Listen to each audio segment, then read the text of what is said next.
That was horrible. If I were to give you a scale of 1 to absurdity, Okay. and 1 being like not absurd, Not that absurd at all. And Pretty tame, right? absurdity being like 8 million, Being wild. So you're giving me a numerical scale. It starts at 1, ends at absurdity. Yeah, this is how numbers work. Okay, so anyway, back to my question. Yeah. It's very important and not a joke at all. Okay. Yeah. If you lived in that range, okay, like you can live wherever you want to live in that, where would you want to live? Where would I want to? Probably I'm gonna pretend that absurdity is like on a 10, so like Well, a 7 that's an on this assumption. scale. You can assume whatever you want. Like but that- halfway I mean, that between, works. like 75% of the way up this scale. Like that could be really fun. Do some cartoony shit, like run off the side of a cliff, and then yeah, exactly, and then like look down and then you fall. Okay, so for the reasons of licensing and not getting demonetized, Right. you're living in 75% absurdity right now. Okay. For whatever you want to say. Sure. We just watched a Scooby-Doo movie, but Uh-huh. it's impossible. Spoilers. It's impossible. What? It's impossible to reference the song from that without being a little bit of content, issues, right? Yeah. So And we keep getting demonetized. So you're saying we just have to, because we're making money on all of these. I mean, we haven't made any money, Yeah. but like if we lived, Uh-huh. if we lived in that 75% absurdity, 75% absurd world. do you understand where I'm going with this, or am I just living on a I cliff? don't. You're on this Okay. crazy boat.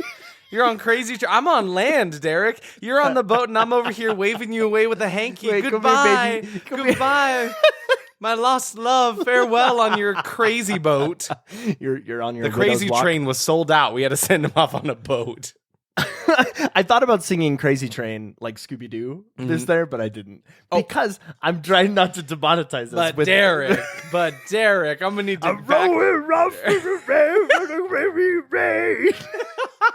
Reggie, I'm Reggie. I like how Scooby-Doo speech is just taking an R and putting it in front of every Literally, word. you can do it to anyone too. You Yeah. can be like, "Hello, it's me. I'm British man." That's That's British Scooby-Doo. British Scooby Doo. That's British do. Britty Doo. Pretty do. Anyway, back to my question. So we've got the Scooby-Doo theme song, right? Okay, yeah. Which we will not play Yeah. because I don't want to get too much. Sure, yeah. Heaven forbid I lose no money. Goodness. So that's a sentence. Uh-huh. So in this scenario, tell me who you are and why you're sitting next to me. Who I am and why I'm sitting next to you. Well, in this scenario, in this very 75% absurd, I'm Isaac and I'm the co-host of the your podcast. absurdity. That's 75% absurd. Okay, here's 1% absurd. And I am Derek, and I am. Well, we're not living in that world. Give me 75% absurd. And I am Derek, and I am living in 75% absurdity. that's- I'm super absurd. And also, I'm the That's pretty co-host of good. the podcast. This podcast is called Podcast. This podcast. This podcast is That's called too absurd. That Dial it back. Was Horrorble. That where we was review horrible. the worst rated of the horror movies and watch them so you don't have to. Watch it for your That entertainment. was so weird. I've and never maybe done that. sometimes, yeah, I know. It's always me that does that. Vince. I know We you flip wanted the to script. do it. No, it's I can fine. feel the tension. No, Like, it's give it to me. great. I love it. Takes the weight off of my shoulders. But All yeah, right. we watch it, and sometimes maybe you want to check it out if we do a bad job of describing curious. it, or if it sounds super entertaining, or maybe you just listen to this and this is the only way you know the movie. And that's great. That works. So- It's happened. Sometimes I know a movie simply through other means, like yeah. YouTubers who describe it, other Yeah. podcasts. It's like that's. yeah. It's like, oh, have you seen this movie? Well, no, but like basically, Yeah, I mean that's These why two, I feel these two okay. dumb guys on this horror podcast told me about it. That's why I feel okay with our podcast as a whole, right? Because I have enjoyed content this way for so long that it's like, you know what? Fine. Yeah, absolutely. I'm there. So anyway, let's segue back. Yeah, so Derek, I need you to give me some like really dramatic music. Just give me some. And now, so that we don't do it to the tune of the song, a dramatic retelling of the Scooby-Doo theme song. Scooby-Dooby-Doo, where are you? We got some work to do now. Scooby-Dooby-Doo, where are you? We need some help from you now. Come on, Scooby-Doo, I see you. Pretending you got a sliver? What? Okay. But you're not fooling me, because I can see The way you shake. So and Isaac shiver. has 6 tears in his eyes. Wait, those are the lyrics? Yeah, it's by Simple Plan. Come on, Did you know Scooby-Doo, that? I see you pretending you got a sliver. Can we talk about what that? does that mean? No, it's fine. It's written by Simple Plan. Is he talking about sliver as in like a splinter, like some people say? Yeah, Because that's a thing. I say that all the time. I do not. Hey guys, this is Derek. Just wanted to come in real quick. I wanted to clarify something. We made a mistake and we said that Simple Plan wrote the original song, Scooby-Doo, the original theme song. And it was actually written by David Mook and Ben Raleigh in 1969. It was performed by Larry Marks.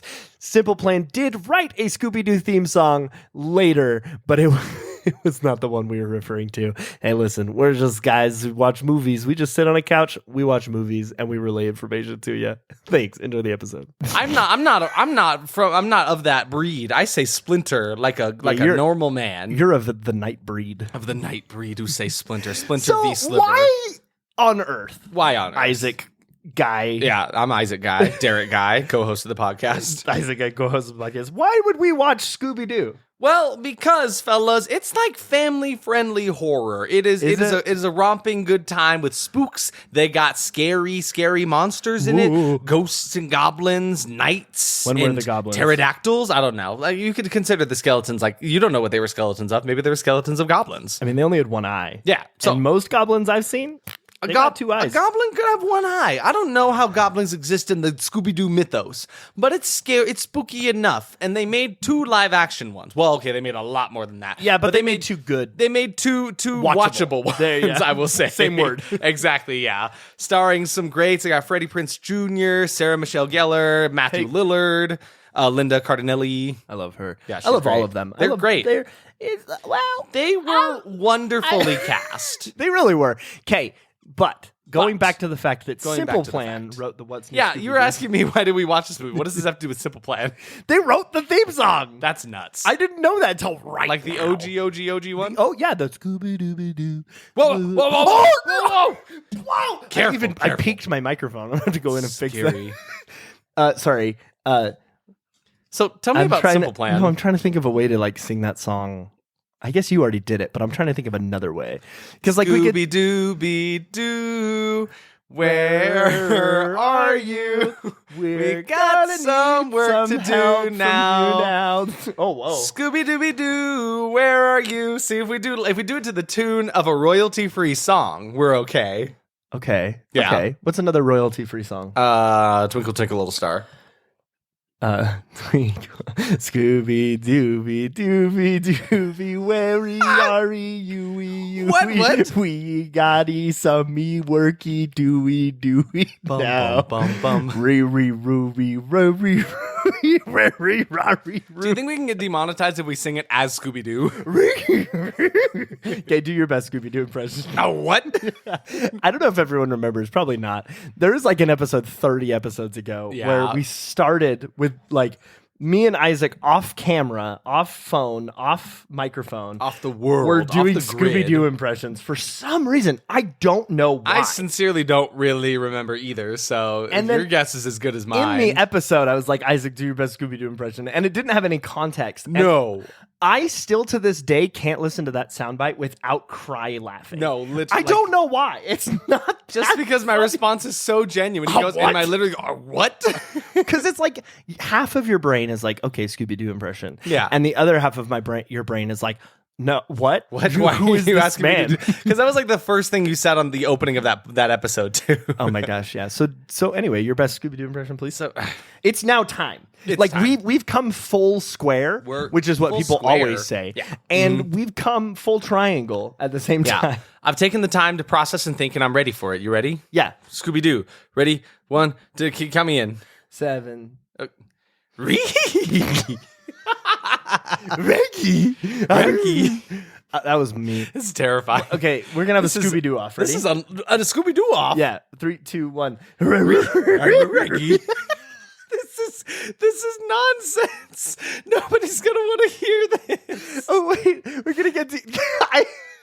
My whole idea for this bit has gone way down the What rails. was your initial idea? I was thinking to myself, how funny would it be if we spent the entire episode not talking as Scooby Doo and instead talked to just like a different version of him to not get demonetized? And I mean, obviously what you not the start- entire episode. But like Yeah. I was like, what if we were like wooby woo or booby boo?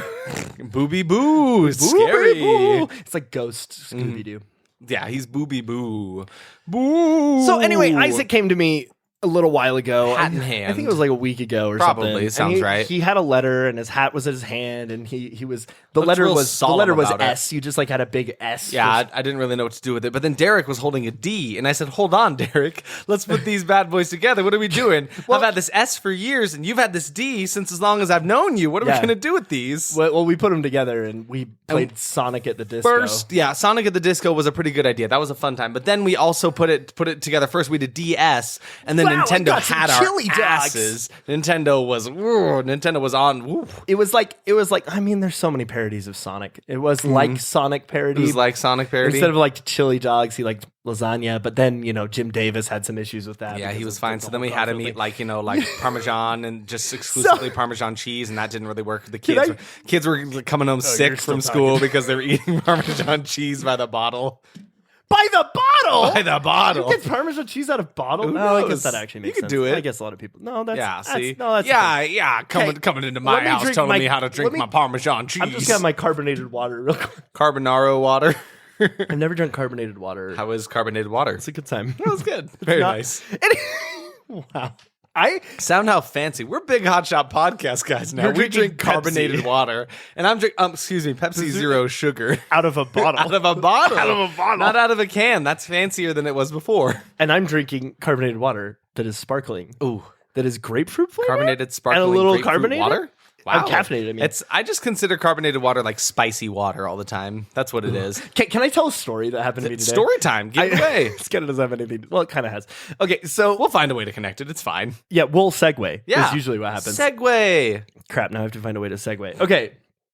So I'm a chef in my real life, In the right? day to day when he's not doing an awesome horror podcast. Yes. Or acting. Or acting. That's right. You got a lot of things you doing, huh? Wow, I should stop. Busy man. I should stop it all. So Except for podcast. What happened today? So, what I do at my job is I cook for like 500-600 people a day, right? I make like these super fancy meals. No problem. Today we just made nachos, but they were like chicken tinga nachos. Anyway, so I made them all and then I was serving them to people. Yeah. What I made is not important. These guys Okay. come up and they're getting some nachos, right? Mm-hmm. And they're like, so Monday, right? I was like, listen, man, let's change the narrative. Ooh. Let's switch it up, right? Let's take this, flip the script. Let's flip the script. Because listen, my problem with Garfield Yeah. is he has pegged Monday as a bad day. Yeah. And me, Garfield's Derek, pegged on Mondays? and me, that's why he doesn't like it, because he's not into it. and me, Derek, I'm not that big of a fan of the narrative set by Jim Davis in his Yeah. Garfield comics. Let's swap it around. Yeah, Jim Davis right? is pushing He this has like ruined anti-Monday Mondays. propaganda. That's what I'm saying. and I'm sick of it. And I'm tired of it. You know what? Let's like Tuesdays. How about those days? And Tuesdays is Scooby Doo's favorite day. That's and you Scooby's know day. what, Isaac? That's We're Scooby's back. day. And we're back. We're And back that's at a Scooby-Doo segue. Tuesday. Scooby-Doo Tuesday. Tuesday. Yep, ladies that's and gentlemen. it. That's Give me, a that's wow. that's a segue, ladies That's and fantastic. He found a way, fellas. I didn't think he was gonna. So anyway, but he did it. I'm going to be out downtown Salt Lake City with signs Mm-hmm. saying "Stop Jim Davis" and also Jim Davis was wrong. Yeah. And Garfield agenda must. I'm gonna be make stopped. shirts that say I shot Jim Davis, and all I got was a stupid shirt. Jim Davis still alive? I mean, maybe. good? If so, I promise I'm not going to shoot Jim Davis. But I am. Oh yeah, he's 78. Okay. Well, yeah. I could probably just. Oh god, he kind of looks like Garfield. Have you seen him recently? That makes sense. No, not recently. Only in my youth did I see Jim Davis in a dream once. Did you when I know- ate a lot of lasagna and just kind of blacked out from it. So if you don't have your contacts in or your glasses on and you squint at Jim Davis's wife's name, it also looks like Jim Davis. Oh, really? Because it's Jill Davis. Jill Davis. You think he did that on purpose? There was Why a girl are- named like Rebecca. She's like, Jim, I'm in love with you. He's like, I'm sorry. This is sorry. forbidden. It must be almost Jim, but not Jim. And he You was can't also be originally a Jim. he was in love with a gin for a while, but that Yeah. just didn't work No, out yeah, because that you know kinda- all of the wishes and everything, and also there's a And D they're at the end of the tricksy. name. They're tricksy, Yeah, aren't get they? ya. Yeah. They're like, oh, but do you wish for that? Yeah, no, I just exactly. need to wash my hands. They're like, oh, I want to be famous. Like, okay, you're going to be famous about like a cartoon about a cat that loves lasagna. He's like, that's lame. It's That's like, well, lame. sorry, you didn't give me any specifics. I'm the Jin. Bye. and then fast forward 30 years and everybody hates Mondays and it's your fault. It's your and you have to fault. sit there and talk to the Mayan calendar all And day these about two how it's the freaking Monday. And these two guys on a podcast started an uprising in the public against you because now they all love Mondays for some reason. Because Monday's the good day. Who would have guessed? Listen. Monday is a special day. Monday's special. Because it starts with an M and it ends with a day. Okay? No other day in the history of days starts with an M. You know, and you're ends right. in a There's day. only one day in the history of days that starts in and ends in day. But do you know what Day. Tuesday is famous for? Famous for the days we Scooby release our Tuesday. podcast. Or Scooby Tuesday. Happy Scooby Tuesday, everybody. If you're choosing to listen to this on Tuesday. If not, stop listening right now and wait until next Tuesday, and then you can listen to it again.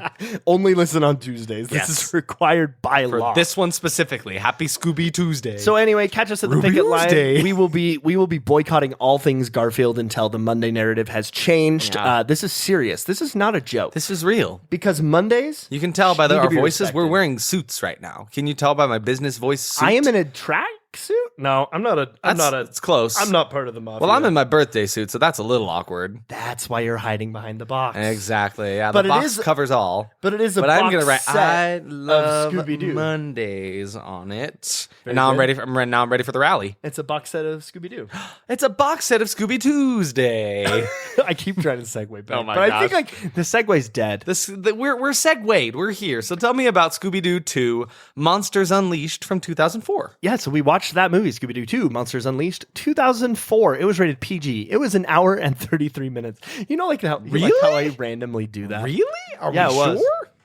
I didn't I'm going to know tell you that. something, though. This movie isn't labeled horror anyway. No, but absolutely Isaac not. fought tooth and nail. Listen, it's family-friendly horror. When did the first one come out again? It came out in 2002, so this is just 2 years after the hot original one. People were loving it. Everyone was like, "Get me more of that dog on the screen." I need more bad CGI.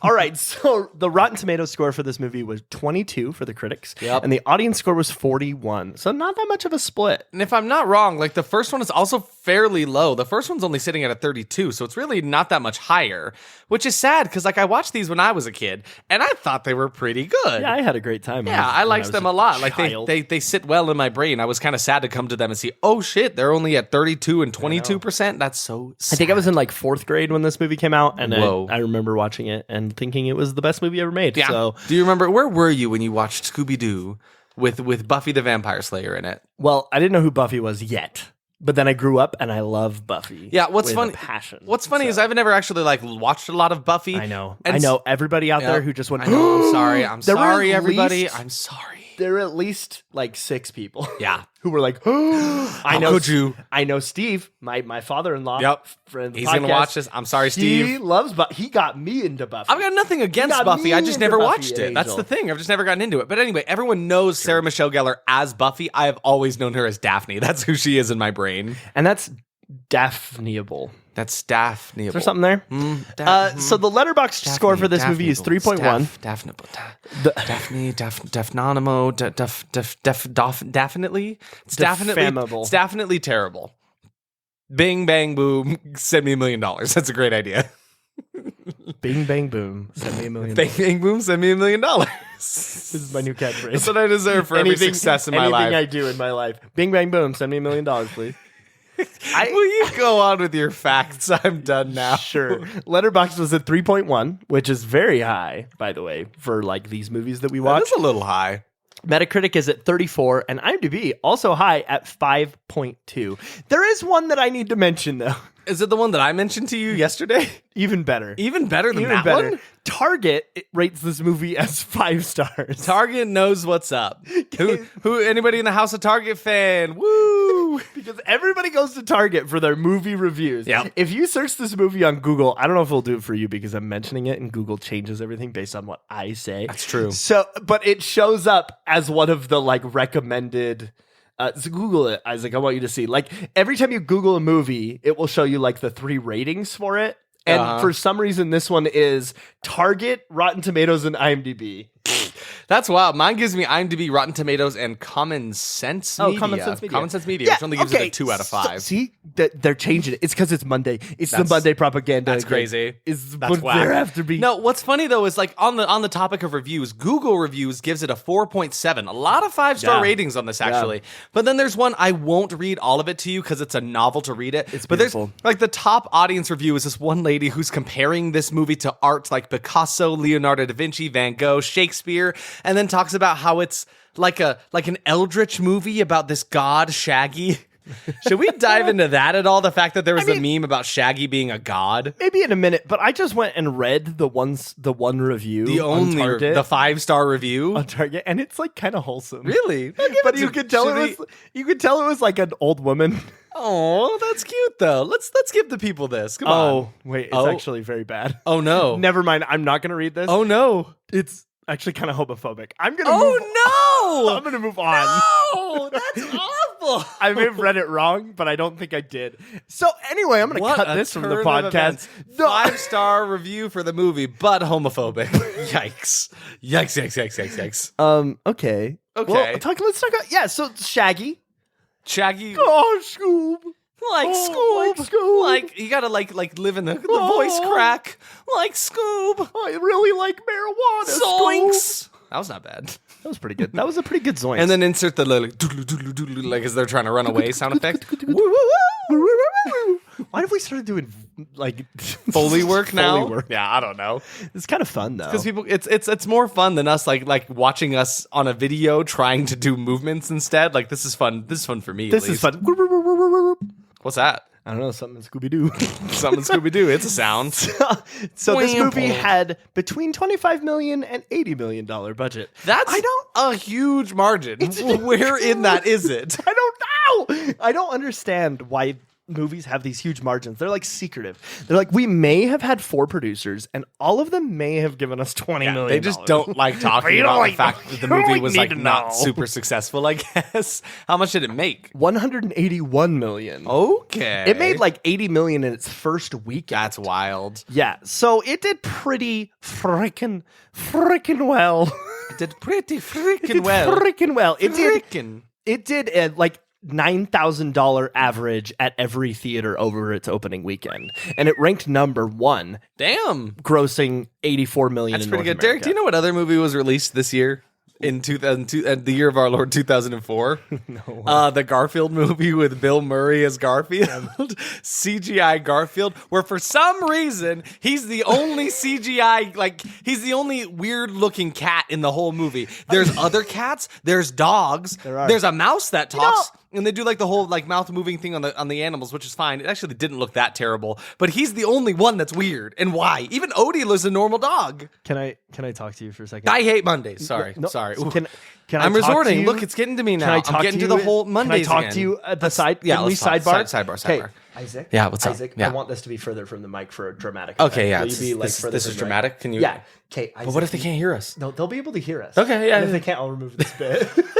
Okay, listen. Yeah. Okay. Yeah.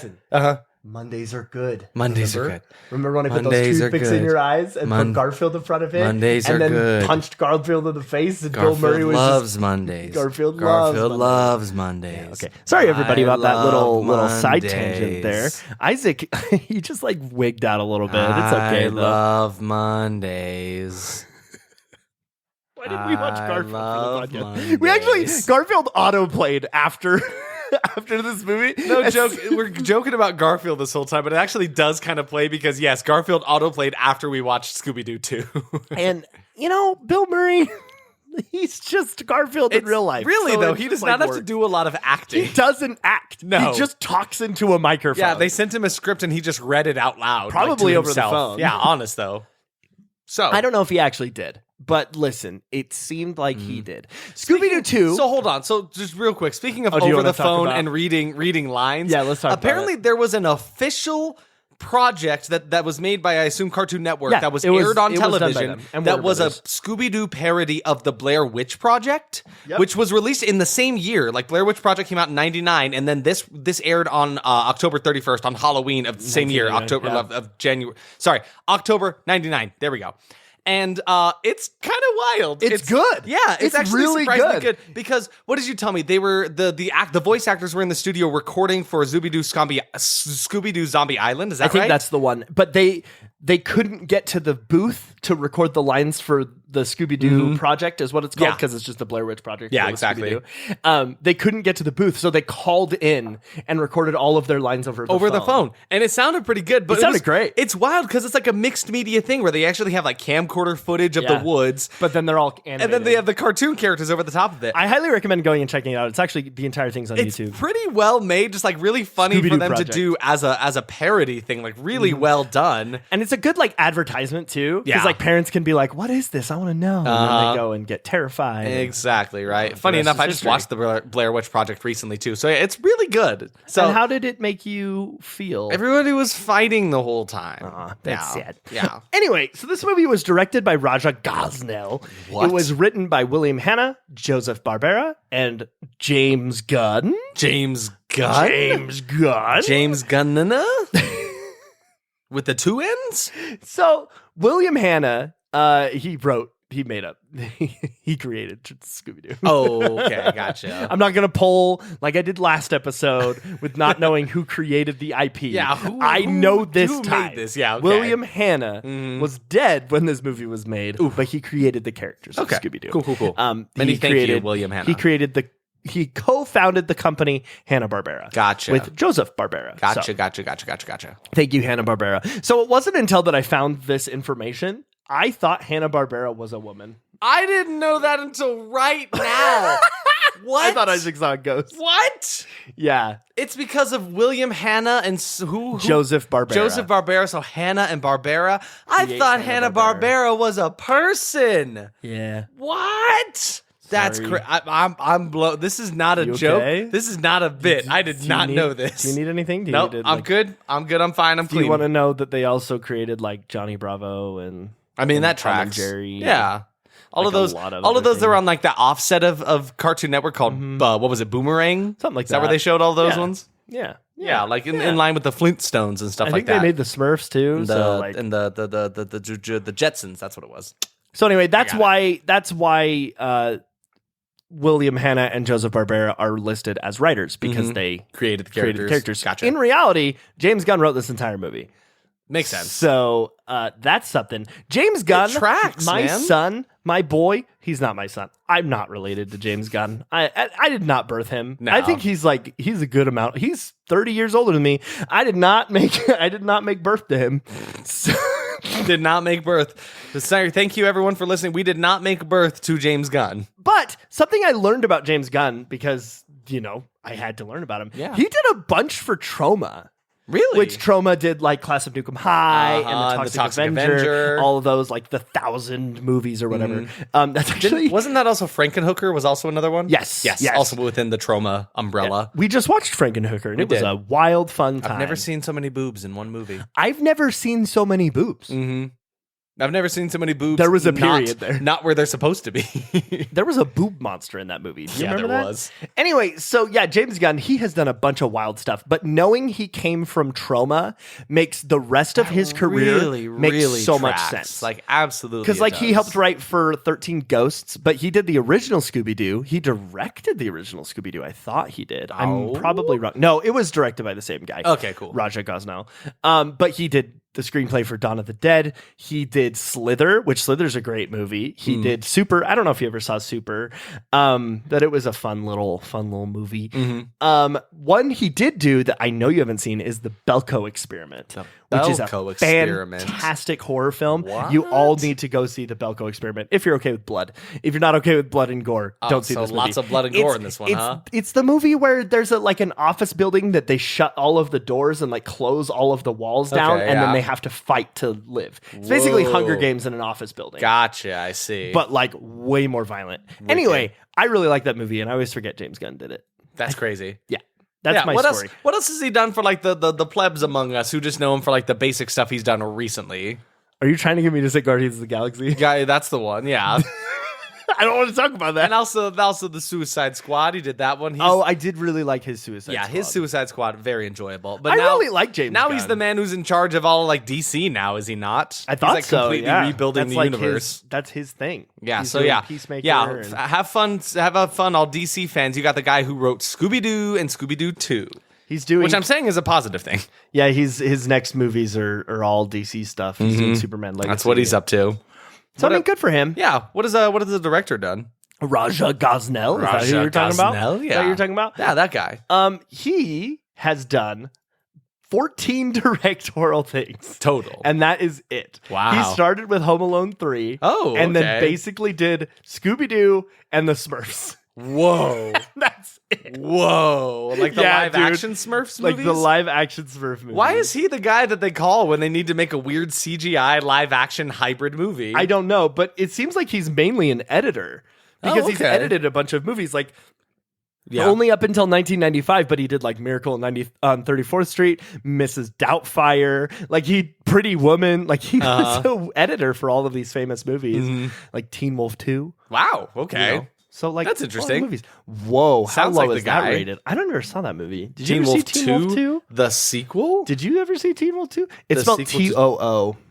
Teen Wolf 2 as in also? Yeah. Well, Teen let's Wolf. see. I'm a Teen Teen Wolf Wolf T-O-O. 2. Oh my man. Oh Yeah, is it boy. bad? Is it Teen good? Wolf 2? Take a guess. Just take a quick 14. 14. 8% on Teen Wolf T-O-O. Shoot. Wow, I did not know. Jason Bateman plays the main guy? I guess he does, and I'm learning that right now. Oh my god. Okay. So, Well, add that to the list. yep, We gotta watch that one today. Come find us in a couple episodes at some point when we watch Teen Wolf 2. we will definitely now be that's gotta watching happen. Teen Wolf Absolutely, 2. it does. All right. This movie, Scooby-Doo 2, Monsters Unleashed. Oh yeah, that one. Yeah, the one that we watched. Yeah. Not Teen Wolf 2. No, we didn't watch that one yet. It had 2 wins and 4 nominations. Wow. Okay. So it did win Worst Remake or Sequel at the 2005 Razzie Awards. damn you, Razzies. It was nominated for Best Overall Stunt by a Stunt Woman for Melissa R. Stubb when she was hit by electricity and ratcheted back. And I actually remember when this happened. specifically remember that Yeah. one.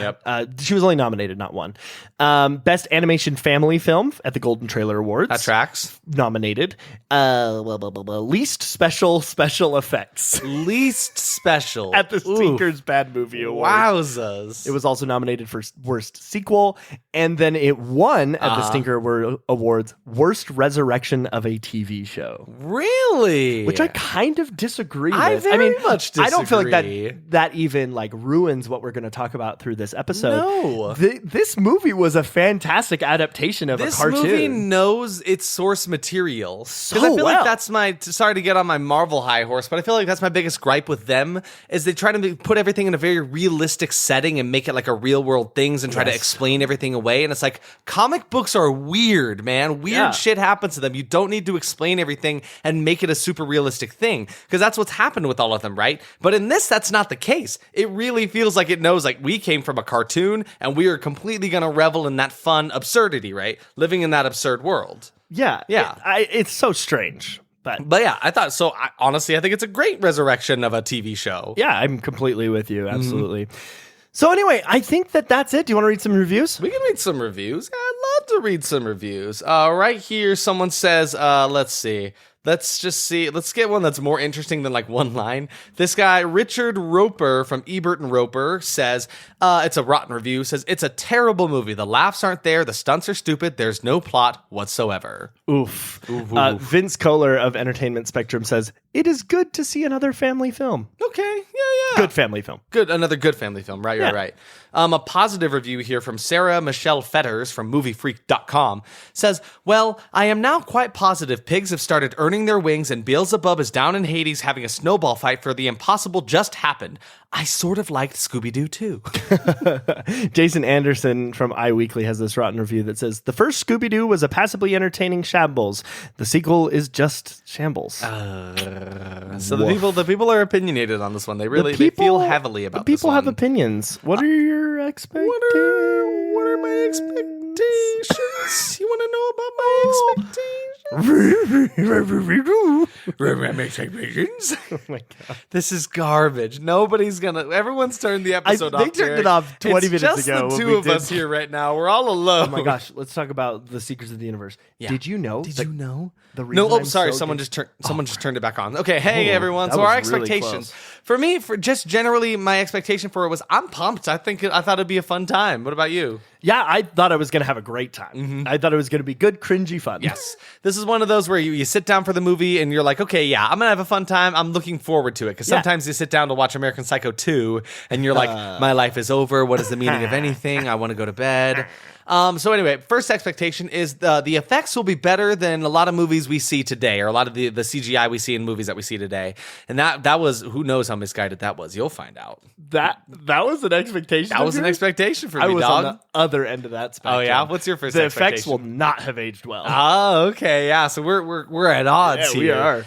My next expectation says probably some outdated jokes that will stick out. Sitting, 2004, probably some stuff that'll be like, ooh, remember when? Haha, bad. I think it's funny. At this point in the podcast, we've watched so many movies and written so many expectations together. Our expectations kind of tend to line up. We're weirdly lining up now. We did not talk about this when we wrote these. We make a point to not talk about our expectations until right now. My second one was the dialogue will be very on the edge of inappropriate with quotes at all times. Weird. That's super close. It is. I wrote the plot will get a little complicated, spending too much time on each individual character's plot line. Because that was something I remembered from watching this in my past. Was like everyone kind of gets a turn with having some struggle that they're dealing with in the movie, right? Yeah, for sure. So I felt like it would kind of complicate the movie. My next one was, I'll have so much fun with it. So much fun. My next one says, despite anything else, the monsters in the movie will make me love it. Even if the CGI sucks, if the writing is terrible, if the acting, blah, blah, blah, whatever. If all of that sucks, I love me a good monster movie. Yeah. And there's like tons of monsters in this one. The plot will be just kind of lame for like kids story stuff. Yeah. If that makes sense. Like it's a family movie, right? So I assumed that the plot would be very minimal and the kids story aspects of it would be kind of and I center stage. think that's kind of a thing that like I came into this expecting, right? I'm not coming in expecting like Oscar-worthy movie, right? We're talking it's Scooby-Doo, guys. Yeah, of course. And it's family-friendly fun, and it's not incredibly like deep and complex, and I didn't need it to be that. I met it like where it is at, right? I'm like, for sure. It's my good pal Scooby-Doo. Let's have some fun. Let's go solve some mysteries, Absolutely, right? I'm not going to sit here and judge it because it is not this perfect cinema film, For real. But then my last expectation was a boppin' soundtrack, because that's something I remember, just like good tunes, very obviously like 2000s music, but still like, I can sit there and jam to it, Yeah, for real. Mm-hmm. And mine, all action. All action. I just assume it's one of those movies that has like dialogue, action. Mm-hmm. You know what I mean? Laugh. Oh no. Oh, I lost my glasses. Oh, I can't review the movie without my glasses. Oh, okay, I got my glasses now. Grab your magnifying glass, Derek. Are you ready to solve the mystery of this movie? Oh, are you doing a bit? This is a bit. For a second, I was like, Isaac, your glasses don't have a real prescription. I don't understand. I don't understand what you're doing. You're going to out me on the podcast. I mean, look, it's a fashion choice, and they look great. Maybe you just need to have bad eyesight. What you need to start doing is squinting at walls more often. You got it. I'm going to start that now. Because one day, there you go. Can you hear me squinting? It sounds like the sound of me Belcher from Bob's Burgers. There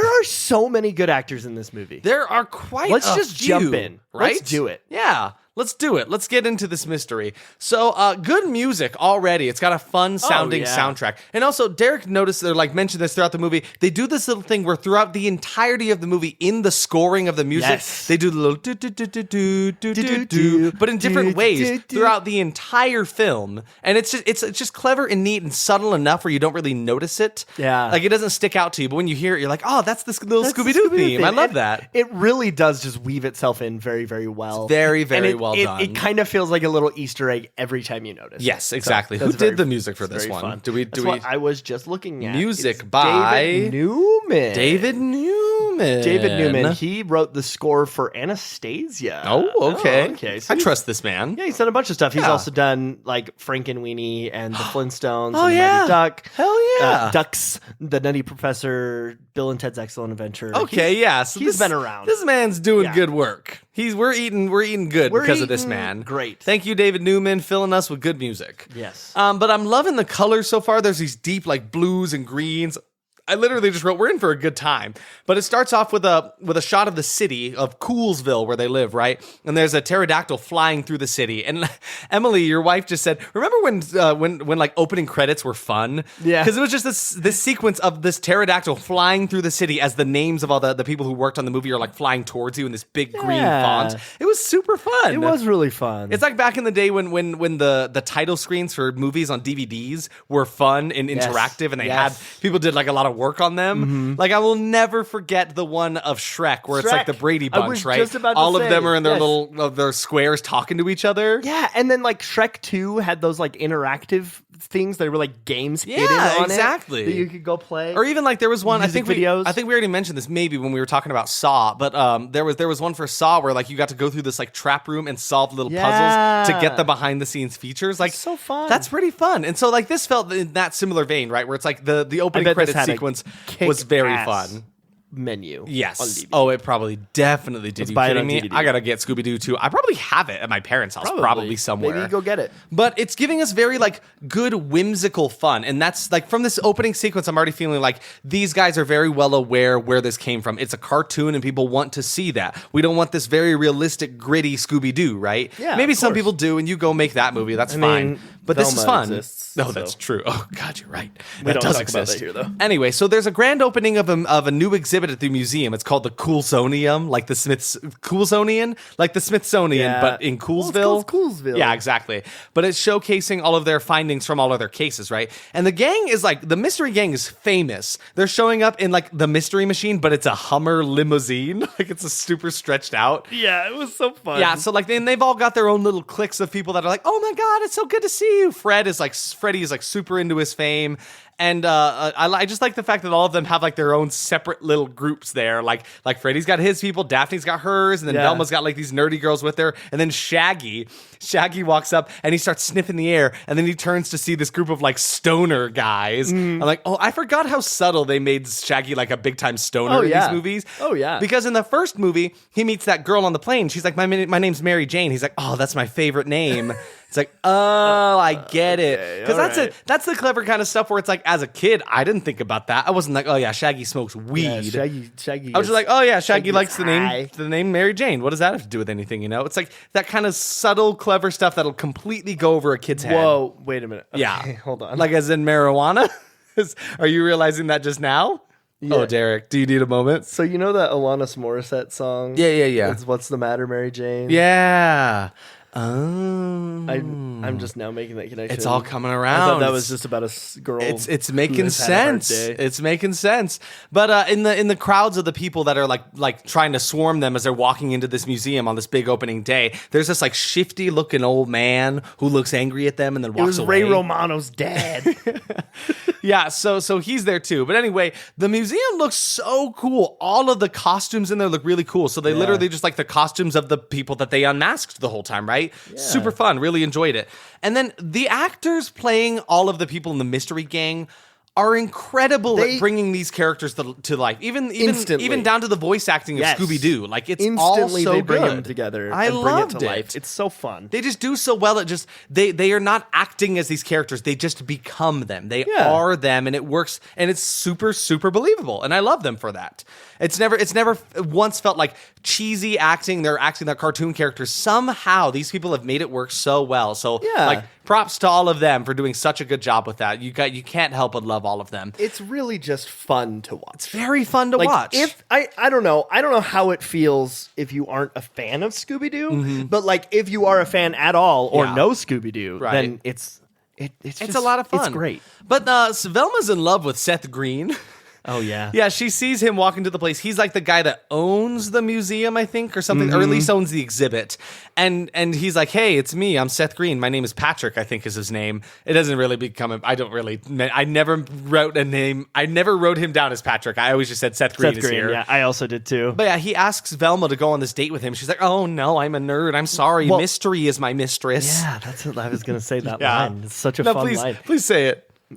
You said It's like, mystery is my mistress and I must heed her call is what she says. That's exactly what she says. It's really so funny fun. writing. Like, thank you, James Gunn, for that kind of stuff. But so that's the start of like Velma's plot in this movie, right? Her little arc. Meanwhile, the windows smash in and the pterodactyl from the exhibit has come to life. Oh no. Just like in the opening sequence. And it looks pretty good. Obviously, the CGI is like pretty good for 2004. Like, it's fine. It's not perfect, but it's believable enough. Like, I see it and I don't hate it. Yeah, I would say definitely not one of the pterodactyl- worst moments of the CGI in the movie. No, absolutely not. The pterodactyl looked pretty good. Yeah, but so then it's just like a fun. It's kind of like going along with one of Derek's expectations, right? Where he's like all action. It's just a scene of the pterodactyl causing havoc all through the museum, and it's like Scooby and Shaggy trying to save the day. They like wrap it up in a curtain. They try to tie it up with a rope, and then the rope falls, and then they get dragged around. They break a bunch of glass. Yeah, there's like a bit where they're like the whole thing. The thing's flying around, and they're holding it by the rope, and they get thrown through like a dining room table with food all over it. Like,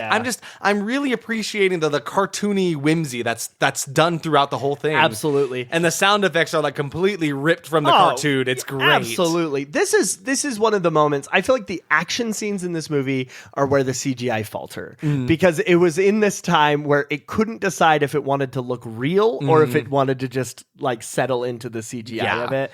And it was took me out of it. Because it's walking a fine line where like Scooby-Doo does not look like a real dog. Like, no, it looks like the cartoon put to screen, right? So like it's kind of tough walking that line of like it's realistic, but it's also a cartoon, and so that does lead to some like questionable CGI like decisions, I think. Yeah, absolutely. I'm right there with you. But so then a mysterious villain makes an appearance. Who's that? There's this guy in this cool metal mask with like this wiry hair sticking up out of the top of it, and he's promising to like unmask the mystery gang for frauds and blah blah blah, which is weird because it's like they're good people. They're solving crimes and stuff. I don't know what you have against them. No. But yeah, it's what a mess for them. And so they find there was a secret hatch under the exhibit, and that's where the pterodactyl came through in the whole mess of things. Yep. And they find this like ghostly reptilian scale from it, and they find out that the pterodactyl stole two costumes. It stole, what was it? It stole the Black Knight ghost. Yes. And one other one that I cannot remember. I did not write it down. That's fine. He stole two costumes, right, from the museum. It's like, that's kind of weird. Why would he want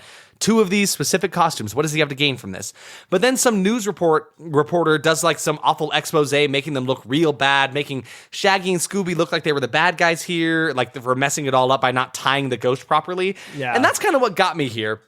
Because this sets off their plot line now, where Shaggy and Scooby are like, we're screw ups in the whole gang. You know, we're always the one messing things up. They're so down on themselves. Which is like, and the gang too, like the rest of them, Freddy, Daphne, and Velma are also like, oh, they're the screw ups. They messed it up again. It's like, all they did was like improperly tie up the ghost. You guys also messed up. Yes, like, it got away. Everyone messed up here. But for some reason, the blame really falls onto Shaggy and Scooby. So I'm like, I don't know why. Like, that kind of bothered me a little bit. No, I'm with you. But yeah, so they're all at Mystery Inc.'s base of operations, their little headquarters, and it looks really cool. It does look really good. Who's funding them? Who's getting them this like big ass like headquarters? But they did change their logo. Yeah, and their logo looks kind of bad. I didn't like the more modern take on their logo, because the mystery machine looks exactly the same, but on their headquarters they've got this like kind of like more modern style logo that I didn't really enjoy. On the floor and on their shirts and stuff. Yeah, exactly. I didn't really love that very much, but they have a really. I liked the set for their house. There are a couple. Yeah. While there are definitely some shots where like it is clearly 100% a CGI house,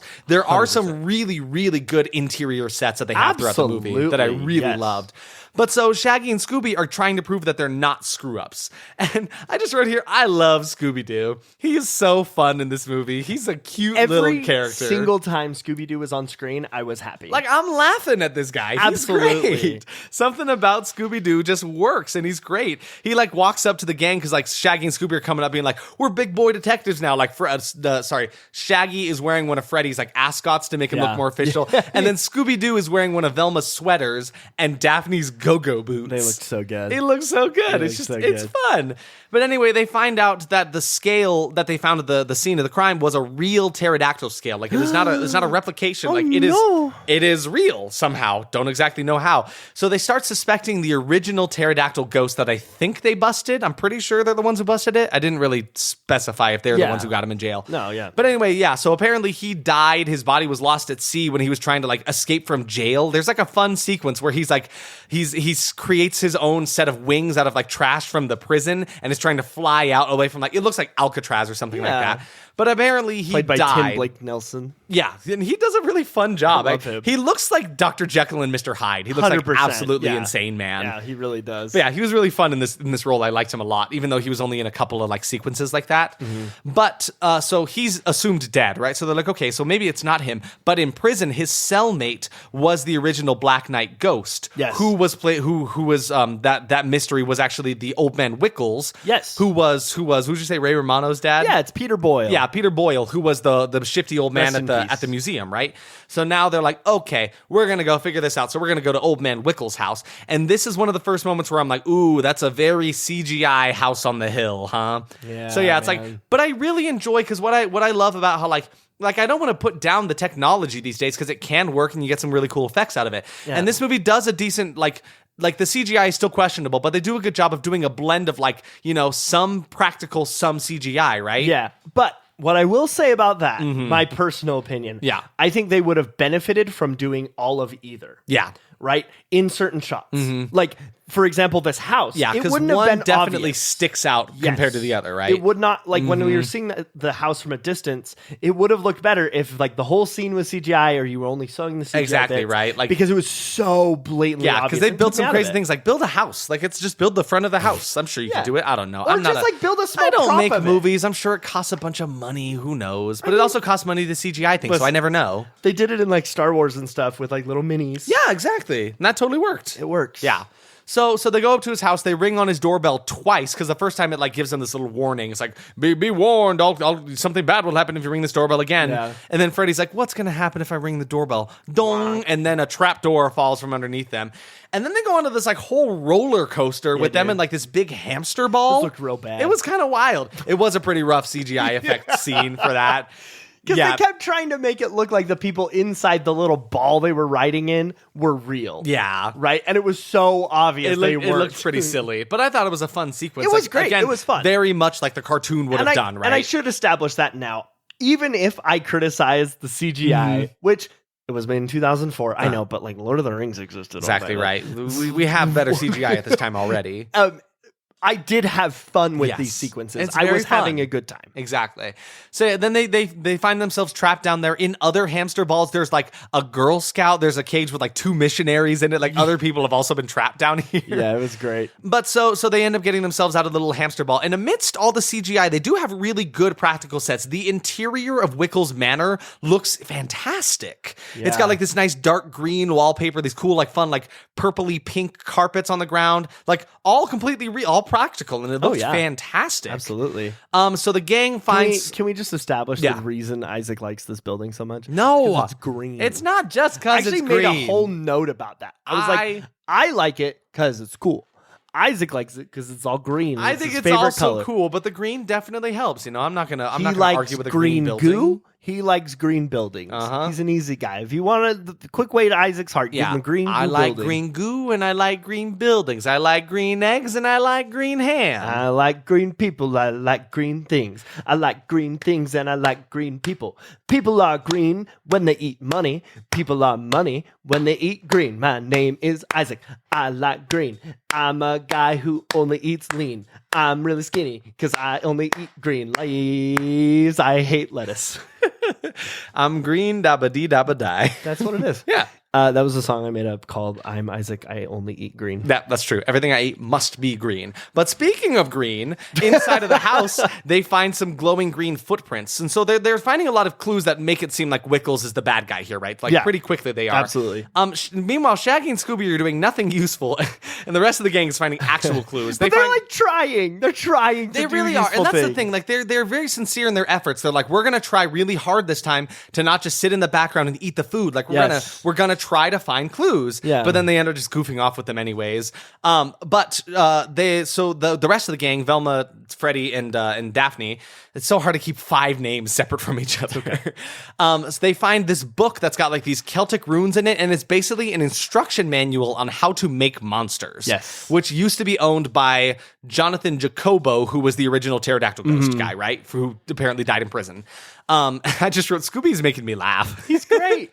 He's so fun. Scooby-Doo's got me sitting here kicking my feet and blushing. I wrote a note about Scooby-Doo here too. He's just so great. He does something. He's just cute. And I think it's definitely helped by the fact that he is a dog, right? Oh, 100%. Like if this was a person, I would not be like, oh, he loves it. No. It's the fact that it's a dog and he's super, super likable. But as they're finding the ghost manual, the Black Knight ghost makes an appearance. And it's just another great design in a live-action Scooby-Doo monster. I really enjoy the way they made this guy look. And I didn't get any confirmation on this, but the way he moves his body makes it seem like it was a decently practical suit that they made. Yes. With like the CGI added on to make him look ghostly and like to make the mouth move. Did Count Trivia ever figure out anything on that? No, nothing about the effects they used for it, but it's really cool. Yeah. But yeah, the way he moved looks like a person in a suit would be moving, but there was a lot of CGI done up around him to make him look like the face and mask were moving, right? I really, really enjoyed it. It was fun. So then they start like this little Scooby-Doo style chase, and they just like, in order to make that look cartoony, they just kind of speed it up a little bit and have like, there was really fun cartoony music behind it, though. I really enjoyed that. But then Daphne battles the Black Knight ghost like a badass, and I think I wrote here, the women are the only reason this gang is successful. 100%. Because Daphne's the one that can kick ass with her karate, I guess. And Velma's the smart one. And Velma's the smart one who really is the only one that usually figures shit out. This is one of the scenes in the movie, though, that it's very obvious that her stunt double was here. Yeah, you were noticing that. Like, I actually spent a while during this scene, after the fact, researching who her stunt double was and stuff, because I was like, okay, that was obviously her stunt double. And apparently she won a nomination for it. So yeah, exactly. See, she's done some great stuff there. Yeah. But the movie is so cartoony in the best way, really acknowledging its roots. And Velma comes and just kicks the ghost in the crotch, and then they run away. And that's how they escape from it.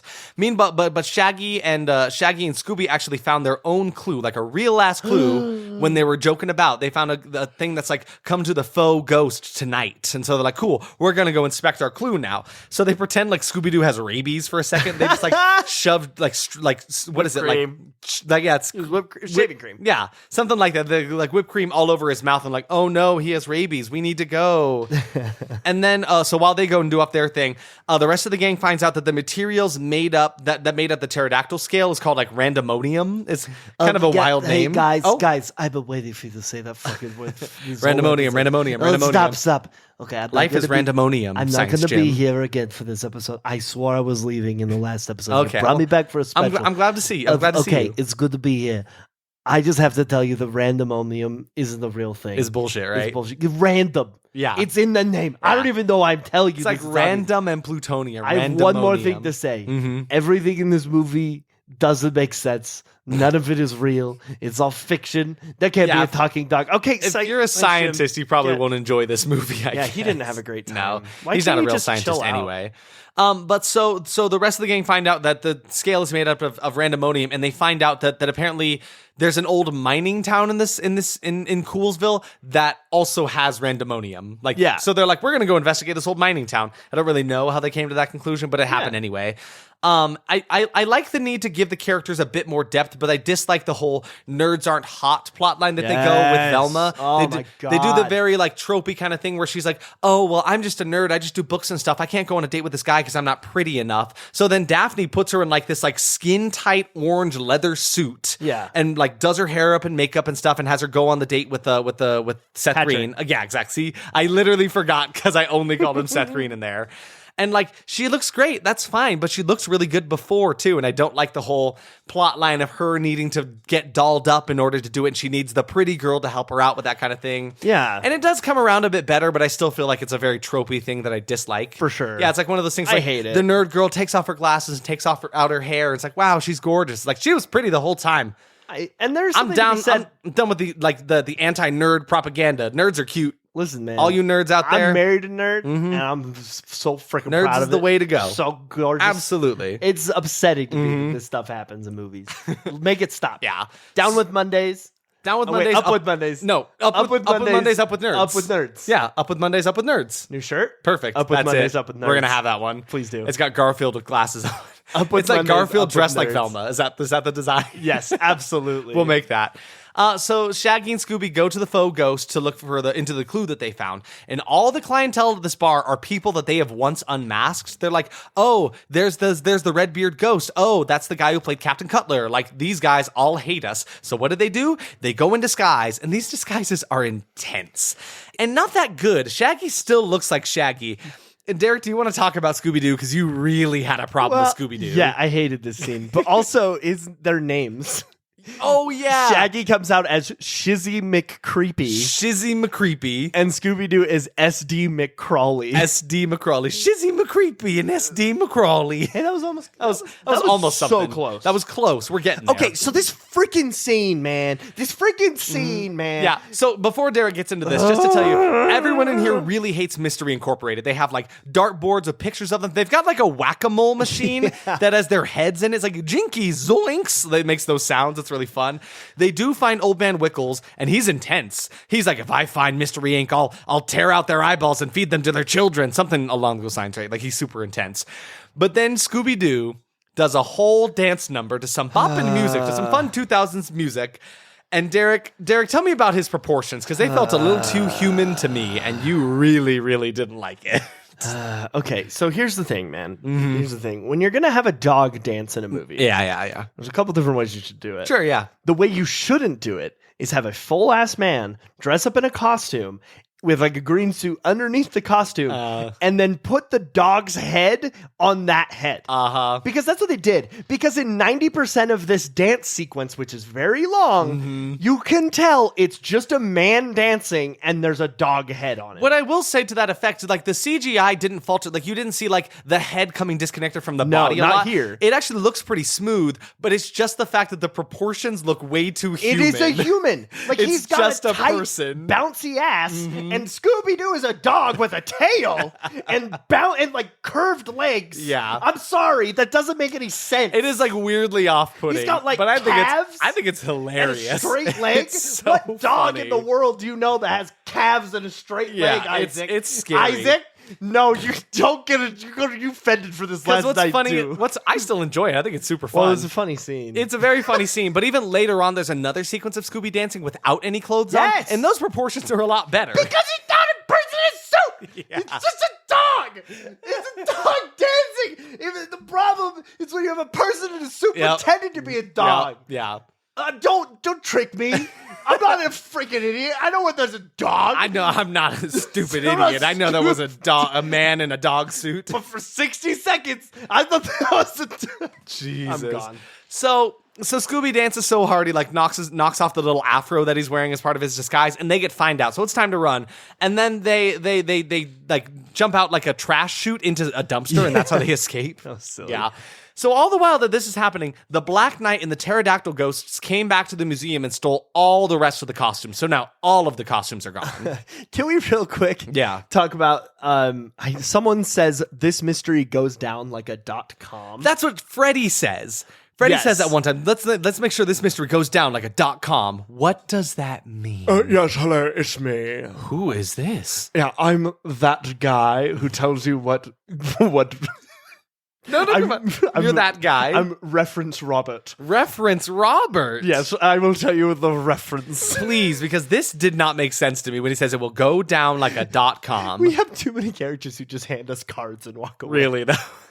Mostly because we don't want to do because I don't want to do the voice for the whole time, and I don't think the audience wants to listen to the voice the whole time. I've started doing Science Gym the whole time. Spoiler, Science Gym's just me doing a voice. What? Okay. The whole time? It's me, Reference Robert. Okay, Reference Robert. Here's a card. Okay, so apparently this is a reference to the .com boom, which was Okay.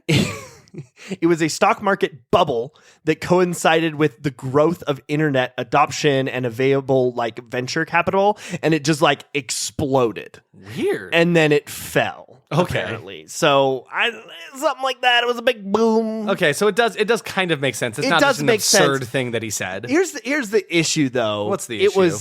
It was something that happened in like 2002, and then it hit its peak in 2000. 2000, and then it hit its peak in 2002.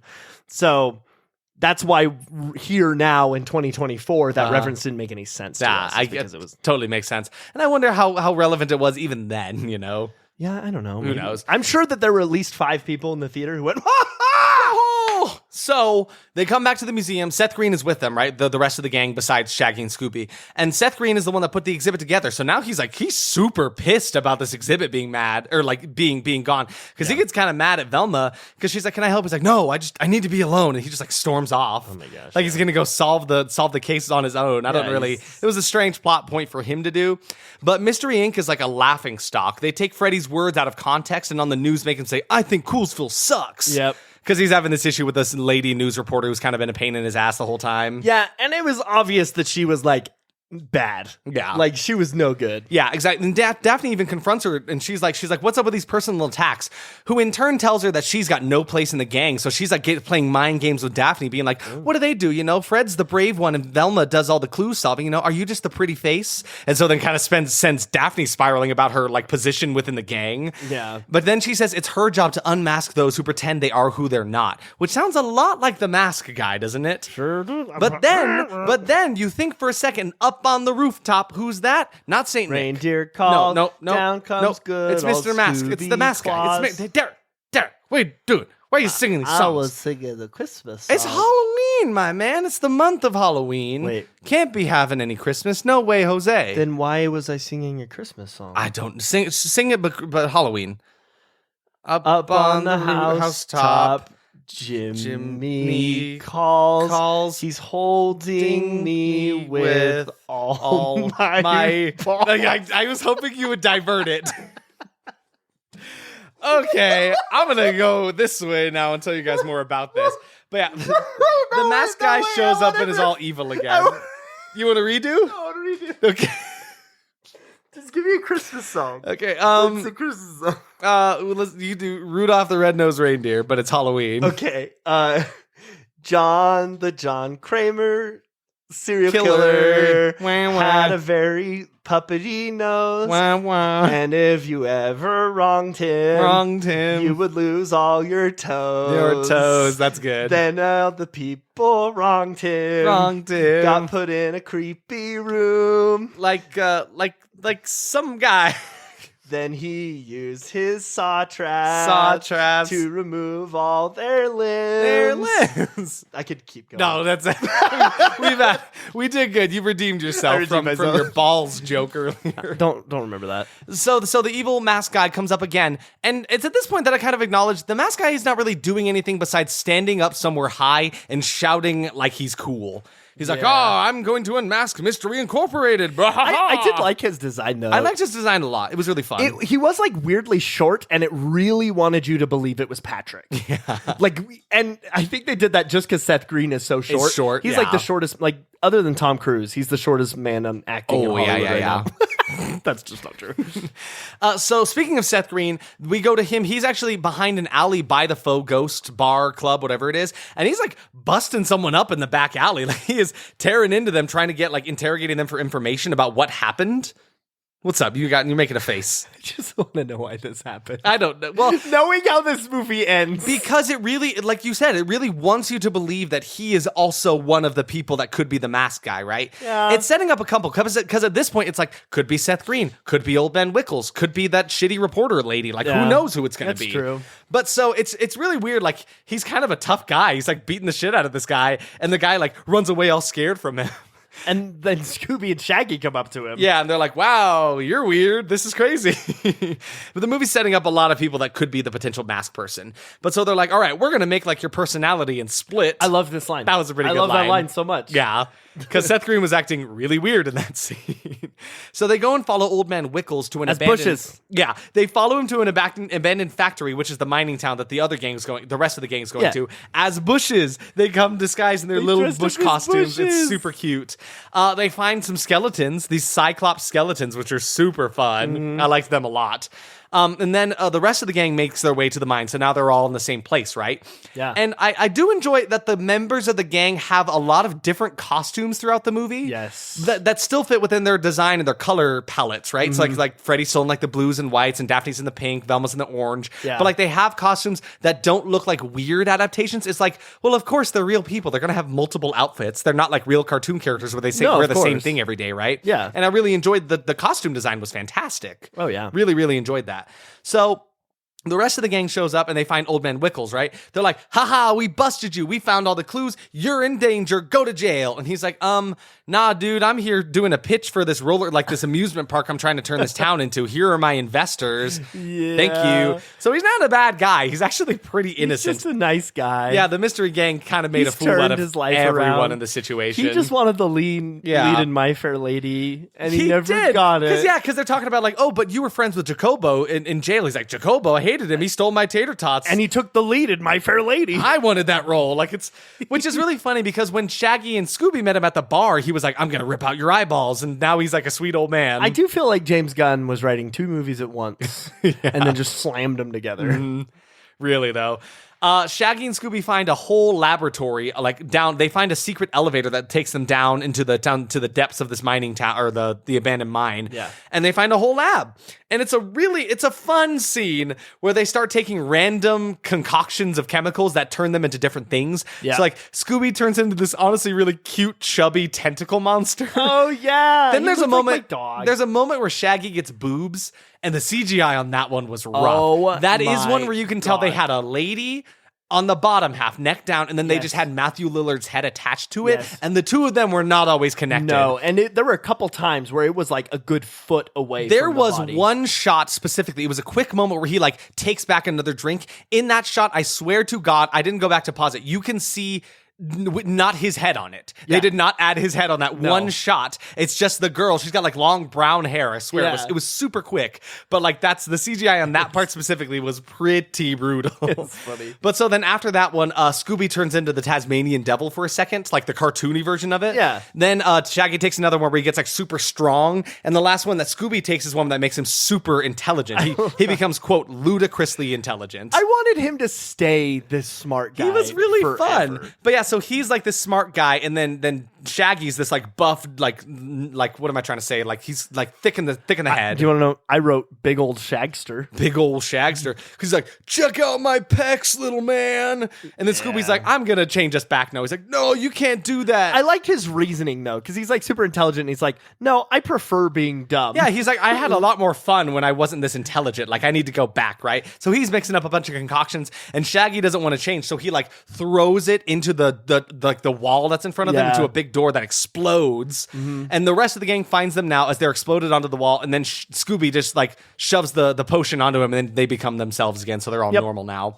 So they find their way into a monster hive. When he threw that thing and it exploded, it actually blew their way into this room where the monster machine, it's like a literal monster factory. So, okay, here's one of my issues with Yeah, this movie. give it to me. I What's up? don't know why this bugged me, and you can tell me if I'm wrong. Yeah, you're wrong. I love when Scooby-Doo proves that there is no ghost. Yeah. Or there is no supernatural Yeah, thing. it's fun. And they I have their really descriptions like for how it. do these things come to be, you know? This movie did away with that instantly. They just did real actual They monsters. did real actual monsters. And I don't know why, but that really bugged me. Yeah. I was like, no, wait. I had seen this movie, but it had been almost 20 years now, Right. so I didn't remember any of it, and I was a kid. Yeah, and, so it's not people in costumes this time. It is actual real ass monsters. and I kept waiting the entire movie, and then this scene happened, and I was like, oh, no. Yeah, so there's they're a- just big... There's a Yep. big machine that takes the costumes from the exhibit and turns them into real monsters. Yeah. And so that's not any people, it's actual things right now. So Yeah. I thought that was honestly I think it's a cool concept, but you're right. I do miss the fact that it Yeah. couldn't be explained away as a thing. Don't get me wrong. I did enjoy it. Yeah. I did enjoy it in this movie. I mean, Derek, it is called Monsters Unleashed, and they unleashed the monsters. Monsters were How did they unleashed on the unleash them, town. Isaac? Oh, you mean right now? Yeah. Because so You're gonna riff. no, that's fine. No, you're right. Velma, for a second, real quick. Velma thinks Seth Green is the one doing all of this, right? Because she finds all of the museum things here, right? All signs are pointing to him right now, right? So she's convinced it's him. That's why he was interested in her. She wanted to know, or she's like, Seth Green wanted to know what we knew about the thing all along, blah, blah. But so Scooby-Doo and Shaggy start the monster machine by just like playing some sick beats on it. They think they found some like soundboard. It's like boop, weep, boop, doop, boop. And they're just like, my name is Shaggy, and I like to say I like eating sandwiches in a major way, like that kind of shit, right? Scooby-Doo goes, he really does. And the subtitle literally said incoherent rapping or something like What's that. really funny also, watch this movie with subtitles because every time Scooby-Doo says something, they have what he says, but it always has an R in front of it. Every single time. Yeah, so Ruby Roo, Raggy, all of that stuff. Yep. Ruh-roh, all it's great. So now, meet some more ghosts. We get Miner 49er, the Tar Monster, Captain Cutler, and the Zombie one, which is, they all look so cool, but the Zombie specifically looks incredible. Like, that was like, gotta be like 98% practical suit. It looks incredible. For sure, yeah. It made me very, very happy. He looked really fun. And they're all surrounded in this cool ghostly greenness around them that makes Green, them... green, of course. green, Green, hello, love green. It's perfect. I really, really enjoyed that. Green alarm. And again, I'm like, it's just these are the guys that really, really make this for me. So there's fun music with an action sequence of them trying to get away with a device that makes the monsters. The 10,000 volt ghost shows up too, and he looks cool, and his voice is really cool. His voice is awesome. He's like one of the few of them that like actually is a little bit scary. Yes, and his CGI looked creepy and not bad. Like, it wasn't like, wow, this is amazing. Which, I mean, but, like, it lends it fit the style. He's a so creature well. made out of electricity, so like you can make it look a little out of this world, and it looks okay. He looked cool. But yeah, there are so many monsters. I'm in heaven here. The skeletons are funny little Cyclops guys. I love them. The 10,000 volt ghost is spooky.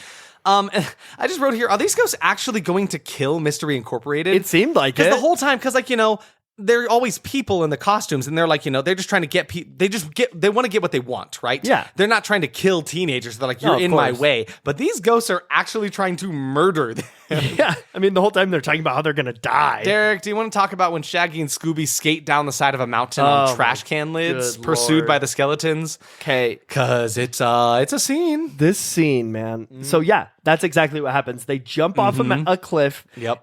Right, which they wouldn't even do because they're terrified. No, like, yeah. And they're just like, okay, we're gonna ski down this mountain now. It was the worst looking CGI I've ever seen. It was really rough for this sequence. Like, you can tell that Matthew Lillard just stood there, and then they just moved him down a mountain. Yeah, the scene itself, very fun. They're skating down the side of this mountain with like the skeletons in hot pursuit. They're doing a bunch of wacky antics the whole time. It's Doing fun. some crazy tricks. But wow, is that CGI bad in this scene. Because, again, they did that thing where they tried to blend, right? They should have just stuck with it. Yeah. They really should have just stuck with one or the Exactly. other. Or not done the scene at all. Yeah. That scene did not need to be in this movie. Yeah, it was just another, like you said, action. They're They just had all to keep going. action sequences. They went too long without an action sequence and had to have Exactly. something. So while that's happening, at the end of the mountain, they fly right into the mystery machine and they drive away. It's just like all convenient time. It's cartoon logic, you know. Come Cartoon on, logic. Don't expect it to be super serious and real. Yeah, don't believe anything they tell you. There's a whole ass flying Dutchman flying over the streets of Coolsville, and the monsters are unleashed. It's doing it, and I think like all 5 of them. I think of the monsters specifically, like solo, not like within the scenery or anything. The worst CGI is probably the tar monster. Yeah, because agree. it's just hard to make that look realistic, and they didn't do a very good job. I liked the way he looked, but he definitely stuck out as like, wow, that's a CGI creature. Yep, I mean, absolutely. it's a thing. It's a big thing made out of tar. You know, what are you going to do? What are you about gonna that? do? But I still like him. No, yeah. And so now the whole public is against the gang, calling for them to turn themselves into the mask guy, and it's kind of sad to see like society turn against Mystery Incorporated, right? Yeah, it makes you really absolutely. feel for them. And so this is like the low point for the movie. Not as far as like story, but like, you know, they're all like down on their luck right now, it's right? the, oh no, will they be able to come back from it? Exactly, right? The moment before the climax. Exactly. So they go to their old clubhouse from high school, and I kind of like them giving them all a little more lore, you know, like they're all going through it right now for their own separate reasons, right? Like, Freddy's really sad about the fact that like the public hates them now. He's like, he was getting really used to the fame and felt like they were heroes, you know. Daphne's worried about the fact that she's just the pretty one. Velma's struggling with her whole thing about her and Seth Green, like, you know, her dating troubles. And then Shaggy and Scooby are still feeling like eating disorders. they still feel like they're screw ups is the thing, right? They're bummed about that. They keep feeling like they're messing up. But then they have a cute little montage of Mystery Inc. as kids, as like teenagers, and they're all playing Frisbee with each other. It's a cute scene. It's just weird to see them young. Yeah. But I enjoyed it a bit. And so the gang is like trying to rally themselves together now. They find a way to reverse the monster making process with some of their old tech at the clubhouse. Yeah, this was silly. It was a pretty quick turn of events where Velma's, I made this machine out of video games. And it's one of those things where Velma's just like, yeah, I take this and I polarize this to these opposite poles, and then this happens with the neutrons, blah, blah. And it's like, sure, I don't know enough about this All of shit. that makes sense. Yeah, I'm sure it works. Why not? So then they have their own montage where they're fixing stuff up. All except Scooby-Doo and Shaggy, who actually acknowledge the fact that like they're having a whole montage in there without us. It's kind of sad. But then Captain Cutler's ghost shows up in the lake next to their clubhouse and starts trying to attack them, right? And Captain Cutler's like this scuba diver looking guy. Yeah. Who I really liked his design too. His design was dope. I really enjoyed it. Pretty simple to pull off, right? Yeah. Just like a deep sea diver all green and such. But yeah, so now they get away from him. He shoots a harpoon into the mystery machine, and then they back up into him and send him flying away into the lake in like a very comedic, cartoony sense. But the sound effects were all fun. It was one of those scenes that like didn't look 100%, but it was fun. It was very fun to watch. Fun. Exactly. So now there's a chase scene involving the mystery machine pursued by the pterodactyl. There's the zombies driving a semi-truck trying to get them. Scooby's driving the car. And then they manage to get away from the pterodactyl by like flying its head into a billboard that's got a baby on it. Oh, this was silly. Yeah. And it was just a Gerber fucking product placement. And that's just one of those where it's like, this is just good, clean fun, just like silly, cartoony. Oh, they got away from they made a fool of the monster. How silly. But then they get back to the mine, and the Black Knight shows up on a horse. He didn't have a horse before. He looked so cool. Yeah. So now Freddy's going to take him on his own. He's like, don't worry, it's jousting time. He finds a motorcycle under a tarp. It's like perfect in perfect condition. Of course it is. Yeah. So he goes to joust the Black Knight on his horse with him on a motorcycle in this big pipe. Yeah. And that's how this works. And it's a pretty good time, though. It's underscored by Dead or Alive. Oh, yeah. Which was really fun. I thought it was a pretty fun thing. But yeah, motorcycle v horse. Who's going to win? I thought it was really fun. Meanwhile, the rest of the gang was running away, and now the Volt Ghost is messing things up again. But Daphne's going to handle it this time, somehow. I don't know what her plan was. She's going to kick punch that electricity. Yeah, she's like, don't worry, guys. I'll use my karate to stop the ghost made out of electricity, who, as we know, is not a person in a costume. No. It's really electricity. It's really electricity. What are you going to do? That logic didn't make sense. She's got rubber-soled shoes. Maybe. But yeah, so guess what? She goes to kick it and gets mega shocked and flies like 50 feet away. Okay, so at this point, she's dead. She should be dead, and so should Freddy, because he did his joust and got hit square in the chest with the javelin from the Black Knight ghost. No, but he's cool. Yeah, both of them are fine. Somehow, that doesn't make any sense. And they lay on the ground next to each other all sad, and then they're completely fine. Yeah, and Freddy's learning about having feelings. He's like, I'm scared, because the whole time he's had this weird dumb man plot where he's like, I don't talk about my feelings. Feelings are weak. And now he's like, I'm scared though. I need to talk about my feelings. And Daphne's like, that's okay. That's human. Because sometimes the only therapy you need is a javelin to the chest. It's a javelin to the chest. Yeah, try it out, kids. Javelin to the chest. Oh, you're listening at home. Try javelin. No, don't try a javelin. I can't say that in good This was also a lance. Yeah, it was a lance. You're right. Sorry. My bad. I mean, I said it, not you. But, like, I'm making fun of what they're doing here. The actors are still doing a great job with it. I don't feel like they're doing very corny. It's just kind of funny to me that Freddy... No, yeah. It's another tropey thing, right? Where Freddy's the man of the group and he's the leader and he can't have feelings. Anyway, that's not important right now. Everyone keeps leaving to take care of a different monster because now Velma, Shaggy, and Scooby are together and the skeleton monsters are there. And Velma's like, here, you take the device. I'm going to go distract them. And it was why is everyone leaving? It was this weird, like, martyrdom thing where she's like, I'm going to die now. Mm-hmm. It was like... all of them were finding their own path to the end of their troubles, which is funny by killing a monster. Because the skeleton monsters were like the least threat of them all. Oh, 100%. They were just goofy. Like the 10,000 volt ghost could and should have killed Daphne. Yeah. But then Velma sacrifices to get the skeletons. But there's actually kind of a sweet scene where she's giving Shaggy and Scooby a pep talk about being screw-ups because she says she's always wanted to be like them. They're always like, you guys are always so yourself no matter how scared you are, no matter the situation. It's really cute. She's like, you guys are heroes just in the same way. It's like, I really enjoyed that moment. And she says they've been heroes all along. It's like, wow, that was a really, really touching moment. It actually got me a little bit. Oh, Scoob. Oh, Scoob, I'm having feelings. So they're running away. Then they run into Miner 49er and start another chase sequence. Just a lot of high action this whole time. Yeah. But then everyone's fighting a monster, and the music is oddly hopeful because then they start besting all of their monsters. Freddy and Daphne attach jumper cables to the Black Knight Ghost and the 10,000 volt Ghost, and then they both explode. Because in life, you don't take a javelin to the chest. Mm-hmm. You work with the one you love. Exactly. And when you work with the one you love, you're able to overcome 10,000 volt ghosts and Black Knights. You're able to explode some because ghosts. what are in yourself, the Black Knight ghost and the 10,000 volt ghost? What? Your pain. Oh my God. Everybody has a 10,000 volt ghost.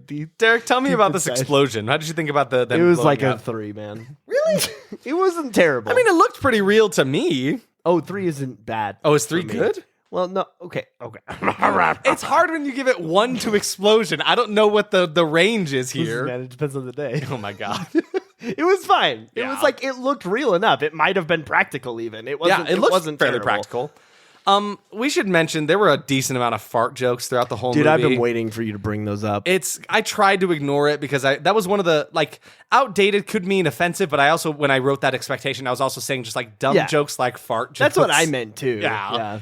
So there were a couple of those throughout the whole of it, and I'm like, why is this a thing? There's even a line where when Velma's in that suit, and like it makes squeaking noises, and like it makes a noise that kind of sounds like a fart. She goes, "That was my suit, I promise." Yeah, Like, but then it does it like 2 more times, and it plays it off like a fart. exactly. Then there's actual farts the whole time. Oh yeah, when Shaggy and Scooby, I think this is why I wrote this note, because when they're running away from Miner 49er, who can breathe fire for some reason. Yeah, dude. They pull up Scooby's tail and have him fart back at the ghost, which sends his fire back at him. Yeah, pretty great. It was a super lot. funny. A lot of great. Yep. Super love fart jokes. They're fart super, jokes are super just good. like they work. You know. Yeah, all the time. So anyway, Velma falls down this big tube, losing her glasses and finding a shrine to Jonathan Jacobo, who was the original pterodactyl ghost. Yeah. And guess what? Seth Green is here, and he's acting so sketchy the whole time. He's like just like weirdly like off-putting. Yeah. Like he's not doing anything bad, but the way he says things makes him seem shifty and suspicious. he acts like it's his shrine that he set up. And Yeah, it's the whole he's not thing. doing a good job of explaining him. So Velma runs away from him, and so she then falls through a grate in like this walkway high up off the ground. Yeah. And Seth Green's like, "Let me save you." She's like, "No, how do I know?" She's like, "I only listen to the facts." And he's like, "Listen to your heart." This was kind of a cheesy moment. It felt like Star Wars. Yeah, I'm like, dude, just tell her the truth and help her up. Like, Yeah. now is not the time for this. So stupid. Very Listen to your strange. heart, you know it to be true. Yeah, but so he helps her up off the grate, and I guess he's not a bad guy after that act. But then he gets taken away by the pterodactyl Bye-bye. ghost. Yeah, it just comes and rips him out of the scene, and then we don't see him again for like till the end of the movie. Yeah. Which isn't that far away. It's just not that far. We're getting pretty close now. So now Shaggy and Scooby still have the control panel, and they're getting attacked by a cotton candy glob. And as soon They as get so excited. which looks really fun, actually. I like the yeah, way the I cotton like them candy a lot, ghost too. looks too. And they get super excited. They're like, "Oh boy," licking their lips because it's a ghost made out. It's a ghost. We Made can out of- beat Scoob. Yeah, exactly. They're like, "Oh, can you know where I can find a 24-liter of soda ghost?" Yeah. So now we have one more encounter with all the monsters that are left, right? And the tar monster is OP because it can cover the man. entirety of the ground, stick everybody Yeah, there, and then dude. starts crawling up them and like suffocating them. This was intense. If I was a kid, I would have been freaked out. And I don't know if I was freaked out when it happened, but like still, it was a little creepy. They're all dying. The worst part about it, though, is like the masked man is there taunting them as they're being suffocated. That's scary enough. Scooby-Doo is sad. He's scared. And there's Yeah. something about seeing this dog character like so concerned and worried that like actually is like, I hate it this. affected me. I'm hurting he was right now. terrified. Something about having that dog character being so sad for everybody made it really sad. It's true. But don't worry, everybody. He uses a fire extinguisher that he grabs behind him and starts using it to freeze the tar monster to save his friends. this is fun. Yeah, and then there's a whole sequence of him riding the frozen monster like it's like a half pipe, like he like was he's doing Frozone it. He's from grinding on the whole thing. Incredibles. It was actually a really fun sequence. So yeah, Scooby-Doo saves the day by doing any of this, even without a single Scooby snack. Without one, there are no Scooby yeah, snacks. I feel in like this entire we'd be movie. remiss if we didn't mention this. Not a single Scooby snack in this whole movie. That's like their thing. Yeah. What's the certain. deal? I'm fairly certain there was a Scooby snack in the first movie, right? Oh, like they 100%. used those. There had to have been. Yeah, but it's just weird that they didn't. But anyway, Scooby saves the day. They put the panel back in place, and all of the monsters just dissipate into nothingness. Yeah, they're just gone now. And then the Masked Man falls through the grate like Velma did earlier, right? Because they were kind of in the same position, and so now he can be captured. So they go to unmask. They come outside. It's daytime now, and the whole public is here for some reason. Every person of Coolsville is there. Is in this town. Like Coolstown, they get a Coolsville. hero's welcome right outside the mining town. And so they unmask the character. Who was it all along? It was Heather Jasper Howe, It was the news reporter the whole time. It was so obvious. But was it? So apparently her and her assistant were working together all along because she had a cameraman, right? So when she was down and the masked man was up on top of the building, it was actually her assistant who was in the costume, right? To kind of try to throw suspicions away, right? Yep. So that's nice. The whole time, this I forgot entirely. This was shocking. They go to pull at her face because they're like, actually, Heather, what was her name? Jasper. Heather Jasper was actually Jonathan Jacobo, the original pterodactyl ghost. So they pull off her, Nelson. They pull off her face in a really weird fashion, and the whole time it was him. What? That was crazy. I don't know, man. That was a little wild bit of a stretch. moment. It looked really bad, too. It was really weird. So yeah, then Velma meets with Seth Green to discuss his suspiciousness, but she trusts him. It's okay. Now they're going to go on a date. They hold hands. She confesses that she likes him and wants to date him as the real her, which I do enjoy. I do like the fact that she's coming to confidence and being like with nerds. Up with nerds, because she's like I'm not that girl. I'm not the girl that Daphne dolled me up as, right? Yeah. Like this is me, and I want to be that, right? And Seth Green's totally cool because he's up with nerds. Proud member of Up with Nerds. With nerds. Do you think you like Mondays? Mondays? Mondays? I think he loves Mondays, absolutely. But then everything's wrapping up real nice. And so we get one more dance party back at the bar with Scooby-Doo. What's weird to me about this, though, is don't all the people there hate them? Like, I don't think their latest... They 100% did. I don't think their latest endeavor would have, like admonished them of all of their wrongdoings, or I guess right doings to the wrong people. Yeah. But yeah. I don't know. Anyway, a happy ending. Anyway, movie's over. Movie's over. How many farts do you think were in this movie?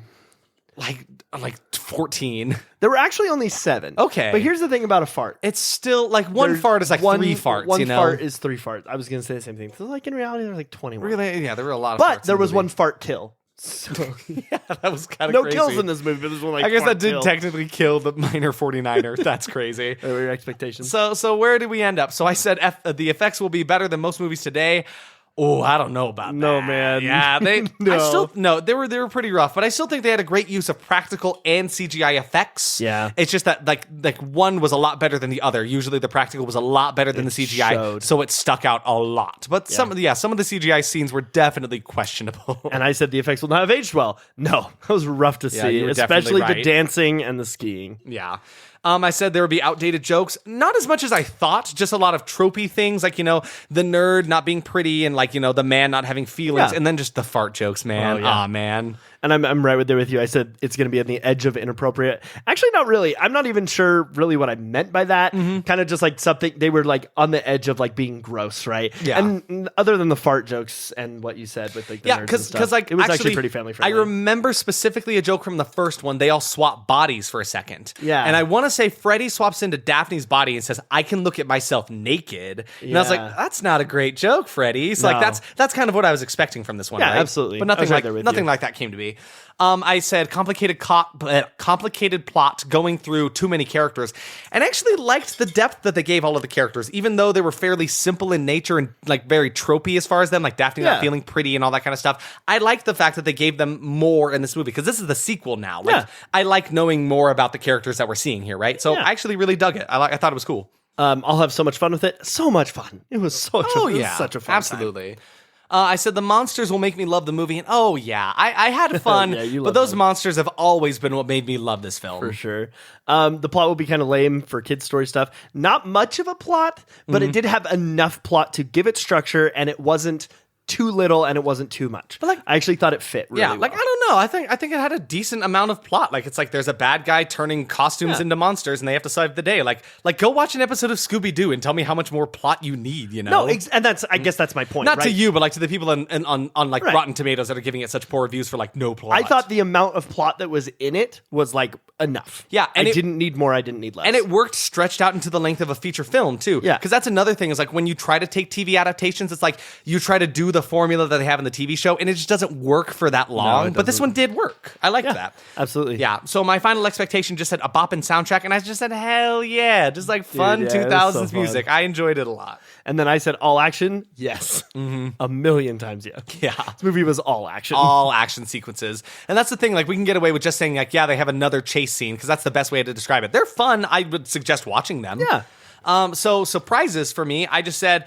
I was surprised how much of the CGI I didn't really notice as a kid. Like that bit with Shaggy with boobs, like that was pretty gnarly with the CGI. And like the chase sequence down the mountain, those were pretty rough. I was surprised it still lives up. I still enjoyed it a lot. I had a lot of fun with it. Yeah.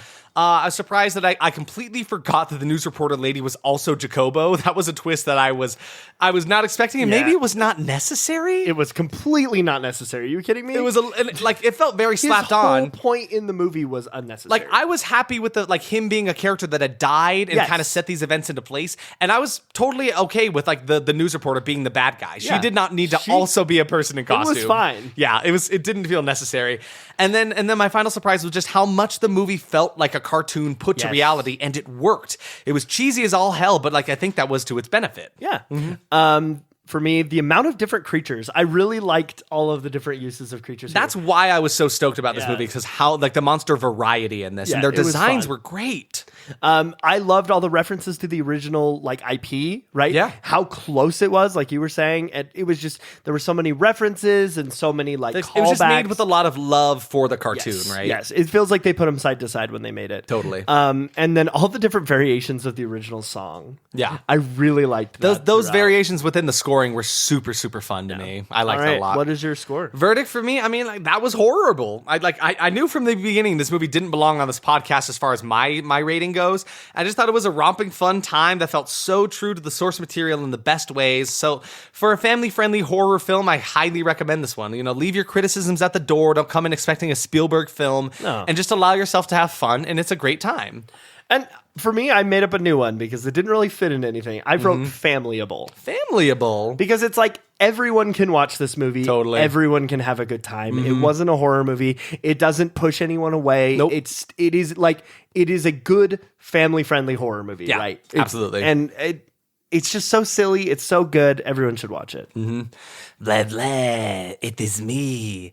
I am the vampire that was made from the costume of Count Trivia. Wait, what the heck? He left his costume, and then we turned this costume into a vampire, and it is me. I am the new Count Trivia. I really want Count Trivia to come back. No, come on, it is me. Let's riff here. Come on, ask me questions about it. Being a vampire who loves trivia, that's me. Are you just Count Trivia in disguise?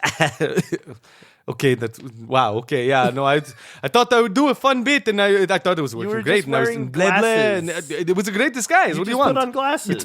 I'm done. I'm leaving. I'm not speaking with you. Tell Derek I'm not speaking with him anymore. Oh, okay. Tell Count Trivia, I love him. All right. So trivia time from our lovely Count Trivia. When Velma is sitting in the backseat of the van and her leather outfit makes a farting noise, the line, quote, "That was my outfit, I swear," was actually an ad-lib by Linda Cardinelli. Can't believe you included that trivia. Because I mentioned it. Like I had to say it now. Next trivia says, all the costumes seen at the Criminology Museum were actually fully functional, meaning they could indeed be worn. The plaques accompanying them also included trivia on specific costumes based on the original cartoons. What? And that's fun. That's it's like, so cool. That's something we'll never see, but it's fun to think like they put that much detail and attention into this stuff. Yeah. They could have easily just put Laura Mipsum nothingness on there, right? But it totally, like they really made it feel like a whole thing. Fun fact, a third installment was going to be released of this movie, of the Scooby-Doo live actions, right? But due to not being as financially successful as the first film, it was scrapped. Oof. According to James Gunn, the mystery gang were going to Scotland to investigate a series of monster attacks, only to discover that the monsters were victims and were being controlled by an evil human, which would have forced Scooby and Shaggy to confront their own prejudices about monsters. Interesting. It's kind of a neat plot. Yeah, that is cool. Interesting for Scooby-Doo for sure. So yeah, I thought that was kind of interesting. Freddie Prinze Jr. actually took a pay cut so he could give his co-stars a raise. Aww. Which kind of shitty that they, like, I hate that studios do that, but like really cool of him to be like, well, I'll take the pay cut if it means they will get paid the proper amount, right? Because they're all just as much a part of this as I am, right? especially since I don't know if him and Sarah Michelle Gellar were together at this time, Yeah, but the I two don't of them are a couple in real life, which is cute. In this film, Velma gets a boyfriend. That was a studio decision, differently from the original plan for the character since she was initially conceived as openly gay, as revealed by screenwriter James Gunn. Oh. Yeah. So I mean, that's awesome. So screw you, studios. We missed out on LGBTQ Velma. That's terrible that they did that. Yeah. But I do like... I like the fact that he wrote her to be that way, though. I like that that's canon. Yeah, that's cute. It was released on the 35th anniversary of Scooby-Doo, Where Are You? From 1969, which is kind of cool. Yeah. Veteran creature and makeup effects artist Steve Johnson was hired to create the monsters for the film, who did a fantastic job. I loved it. His team designed and did test for most of the monsters until production decided not to feature some of the monsters and assigned a Vancouver-based effects shop some of the monsters, one of which was Miner 49er. Some of the monsters that Johnson's team did test for but didn't get to use were the Creeper from the TV show and the Ghost of Redbeard. Oh, I and love it's like, Redbeard. where are those? I want to see. I want to see these behind the They scenes must shots. have worked on it. Right. I mean, by the movie. Because they did screen tests for them, right? And like, that would have been so much fun. I want to know. And then my final trivia bit here just says the CGI used to create the tar monster was very expensive. So at a certain point, it was considered to remove a said monster from the film, something that much of Warner Brothers production rejected. What does that mean? I guess I should have read that before. Anyway. The tar monster was super expensive to produce, right? It was more than which makes sense. It's kind of like how in like the Marvel movies, they're like, yeah, doing a scene with the Incredible Hulk sucks because it's a lot of money to CGI that whole guy, right? Yeah, absolutely. So, Derek, it's your turn to pick the movie. And it's still sequel month here over at That Was Horrorble. Happy We're still sequel watching month. sequels, which is why we watched Scooby-Doo 2. And one just came out in theaters. Yeah. A sequel for The Exorcist. So The Exorcist Believer is sitting at Believer. 22%. Just barely came Rotten out. We're talking Tomatoes. 2023, hot off the presses. So The Exorcist we're Believer. going to go see it, and we're going to give you our opinions on Yeah, it. we'll tell you all about it. Yeah, I think it'll be fun. I'm excited think it'll about be it. wild. We got some fun things to talk about with that one. But thanks for tuning in on thanks this for episode again. We coming. love you all for coming back every month or every week. Or every month, whenever you want to listen to it, that's your call. Once a month, that's but all yeah, we need. hopefully you feel so inclined to listen this month specifically in October when there's all Yes. such spooky things going We've on. had a lot of new listeners this month. It's been Yes. super fun to see you guys Hello, come in. welcome Thank to the you podcast. so much. We're so happy to have and, you. and welcome back to you as well, our one listener in Germany every episode. We love you very much. Thank you so much. But on the topic of all things spooky going on, the two of us are going to be a part of a wonderful film festival on October 28th. The festival is running the 27th and 28th. It is called the It's Only a Movie Film Festival. Don't freak out. It's only a movie. Yes, happening at the wonderful Rivoli Theater down in Springville, Utah, October 27th and 28th. Come check it out. A celebration of all things horror, people making their own original horror films. Like, it's super fun. Come support the filmmakers. Come support horror as a genre. Come hang out in costume, please. It'd be so much fun to see you guys. Up. There's like costume contest, I believe, right? Yeah. There'll be fun things. There's like paranormal investigators there. Like readings of original horror plays. Is that right? Yeah. Yeah, we've got our buddy. Our buddy Spencer's Yes. doing a reading of his new movie. His new movie. That's Yeah. what it is, right? The Yeah. Exorcisters. The Exorcisters. Is that right? Yeah. I think it's something like should that. find out if You that's say right. that now I doubt it. Now you've got me scared about it. Please no, look. I believe it is called Exorcisters. Yeah, you're right. Thank You're right. goodness. See, we're good friends. Oh, we my remembered. Yeah, check us out. Check that out. Go follow all of them on all of their socials. Go look up It's Only a Movie Film Festival. Yeah. And then go follow us on all of ours if you be so inclined. Please check us out on Instagram at that_was_horrible, Twitter at TWH Podcast, Facebook at That Was Horrible Podcast, and YouTube at That Was Horrible. Please remember, if you're listening to this wherever you are, give us a rating if you feel so inclined. Let us know what movies you want us to watch. Yes, please. We Like love- reach out. We've love loved stuff like that. feedback from you guys, like hearing from you. Like, you're the reason we do this, right? Like, we could talk to each other all day about our favorite movies or our least favorite movies, whatever. But we're doing this to interact with you guys, the community, and we're really excited to go to this film festival and like hopefully see some people and talk within this community because we love it and we love you guys. So thanks for returning every week to hang out with us. Yeah, absolutely. It's going to be a solid ditto from this It's a ditto. It's a solid ditto. Hold on. Derek, talk to me in Scooby and I'm going to translate it, okay?